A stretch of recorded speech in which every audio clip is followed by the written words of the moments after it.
Supreme court में एक साथ 9 न्यायाधीशों को शपथ दिलाया जाना एक ऐतिहासिक क्षण है। ऐसा पहली बार हुआ जब इतने अधिक न्यायाधीशों को एक साथ शपथ दिलाई गई। खास बात यह रही कि इनमें 3 महिला न्यायाधीश हैं, जिनमें से एक प्रधान न्यायाधीश पद तक पहुंच सकती हैं। इन नए न्यायाधीशों की नियुक्ति के साथ ही वह गतिरोध टूट गया जो बीते 21 माह से चला आ रहा था। इसके चलते नए न्यायाधीशों की नियुक्ति नहीं हो पा रही थी।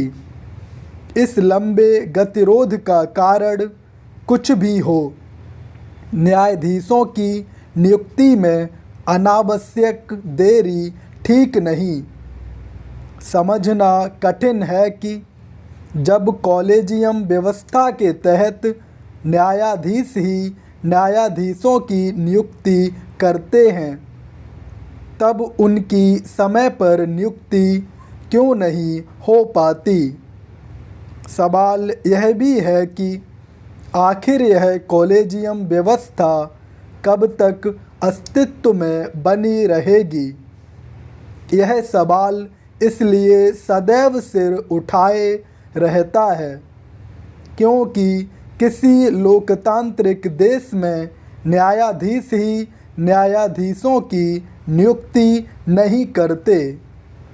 आखिर भारत में ऐसा क्यों होता है? यह प्रश्न केवल सुप्रीम कोर्ट के समक्ष ही नहीं, संसद और सरकार के सामने भी है।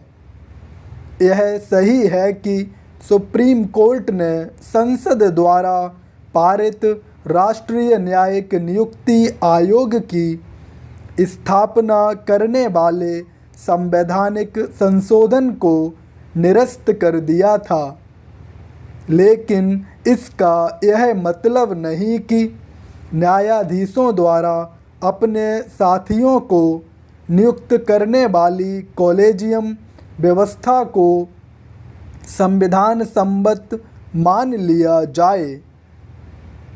बेहतर होगा कि सरकार राष्ट्रीय न्यायिक नियुक्ति आयोग को नए सिरे से गठित करने की पहल करे, क्योंकि यह लोकतंत्र की गरिमा और मर्यादा के प्रतिकूल है कि न्यायाधीश ही न्यायाधीशों की नियुक्ति करें।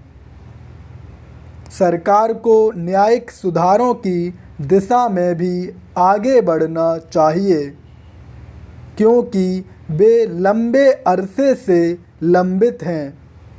न्यायिक सुधारों की ओर कदम बढ़ाए बिना न तो लंबित मुकदमों के भारी भरकम बोझ से छुटकारा पाया जा सकता है और न ही लोगों को समय पर न्याय उपलब्ध कराया जा सकता है।